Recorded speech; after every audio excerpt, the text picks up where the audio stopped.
What are the good things and the bad things about Ontario? Now, this is such a common question I get from clients that I decided to make this pros and cons video for the benefit of everyone. So, if you are thinking about moving to Ontario or simply just want to learn more about the city, you do not want to miss this video. Now, please make sure to watch it to the very end because some of the cons will not surprise you, but they can actually cost you money. Hi, and welcome home, Hiljin Homes, where you will find real estate information that no one else is sharing with you. Now, if you are looking to purchase your very first home in 2024, you have any questions about the process, feel free to shoot me a direct message. I'd be happy to get a 20-minute consultation with you and answer any questions that you may have. Now, with that, let's go ahead and go right into the video. All right, so let's go ahead and dig in. So we'll start off with the pros. Now, since I do live in the area, I obviously enjoy several things about the city. Now, here are a few of the things that stick out to me as the biggest pros to living in Ontario. So let's go ahead and begin with pro number one, outdoor recreation. Now, this is great because when you live in California, you want to be able to enjoy the beautiful weather and scenery that the Golden State has to offer. The Cucamonga Guasti Regional Park is one of the favorites of all residents, featuring a 36-acre lake for fishing, swimming, and paddle boating. For those who enjoy hiking and biking, the nearby North Etiwanda Preserve offers stunning views and trails to explore. Next up, consider pro number two, family-friendly activities. Now, this is great because when you live in a city, you want to be able to enjoy making memories with your family. Now, Ontario offers a variety of family-oriented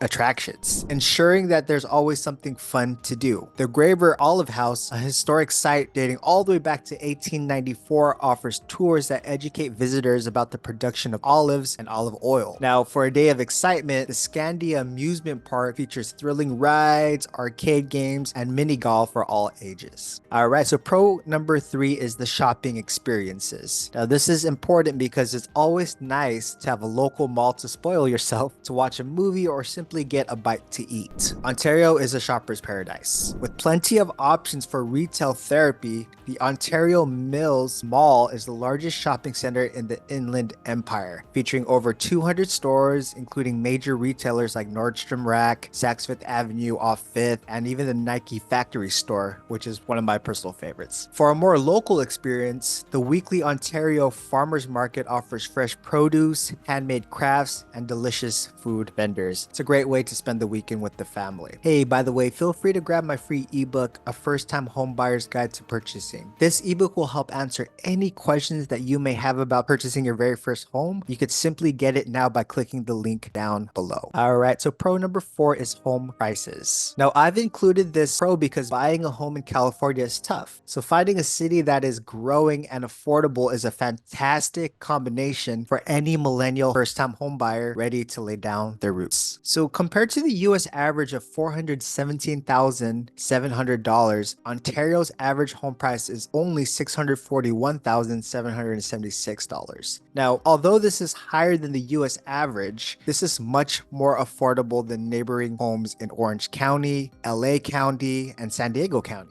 Now, this is all while being within a 1 hour drive, depending on traffic, obviously. Home prices in these well-known cities have gone up substantially, which then brings light to these other cities, such as Ontario. This leads to rising population, including rising home prices, making Ontario a great up-and-coming city to live and lay down your roots. So pro number five is rapid growth and development, a great segue from pro number four. Now, this is super amazing because increased growth and population leads to rising home values. Several new communities are being developed as we speak, including the Ontario Ranch, which is the largest master planned community in all of Southern California. Timing is everything. Being able to buy a home in the early phase of its growth leads to best return on investment. As the city continues to develop, home prices are more than likely to increase, which may force buyers out towards a different city. So basically, get in when you have the chance. All right, so now it's time to dig into the cons of Ontario. There are definitely reasons this may not be the city for you. So here are a few things I would consider cons about living in Ontario. So first up, we have con number one, that's traffic. Now, this this is not great because who wants to be stuck in traffic all day? You're away from family, you're stuck in your car, you're not moving, you're sitting. It's just a bad situation. Now, living in Southern California, you just can't get around the traffic. In fact, any city that you're going to purchase in Inland Empire, and if you are in a situation where you have to commute to Orange County, to LA County, to even San Diego County to go to work, this is going to be an issue. So it is what it is. Traffic is just something that is going to be a common issue while you're living in Southern California. All right, so con number 2, cost of living. Now, this sucks because obviously we want to be able to save as much of our hard-earned money as possible. Now, according to bestplaces.net, Ontario, California gets a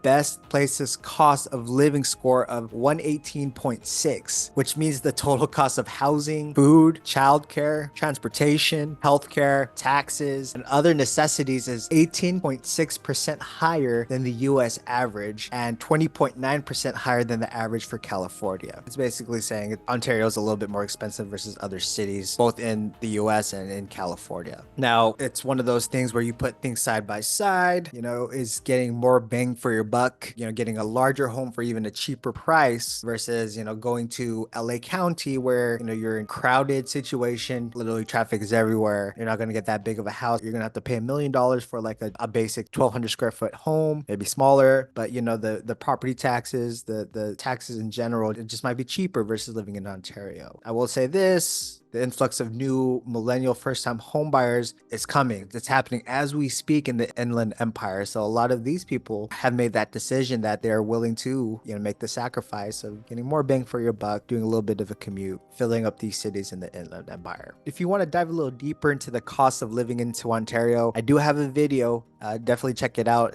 I'll link it up in the description box below. Okay, so now con number 3 is public transportation. Now, I consider this a con because it's always nice to have a reliable transportation system within your home city. And Ontario does have a reliable transportation system, but it's not only in Ontario. They actually share it with other cities around the Inland Empire, Rancho Cucamonga, Chino Hills. By saying that, it's not as efficient versus, for example, the Corona Cruiser, which is specifically only for the city of Corona. Now, public transportation, especially like with all the first-time buyers, the millennials walking in or coming into the Inland Empire, I don't think it's that big of a issue, right? Because what do? I mean, we're very well versed with Lyft and Uber. So, the public transportation, I guess you could fit that, ride sharing into public transportation per se. But yeah, any old school people who, enjoy taking the bus and public transit, it's probably not as efficient as other cities. However, they do still have it. That's why it's my con number 3. And finally, my final con would be the commute. Now, this is a big con because we do not want to spend hours in the car, as we mentioned before, just like in con number 1 with traffic. Now, for those needing to actually commute to work, especially going towards the LA County, Orange County, my goodness, you're going to have to deal with a lot of traffic. As a matter of fact, my fiance's sister, she lives in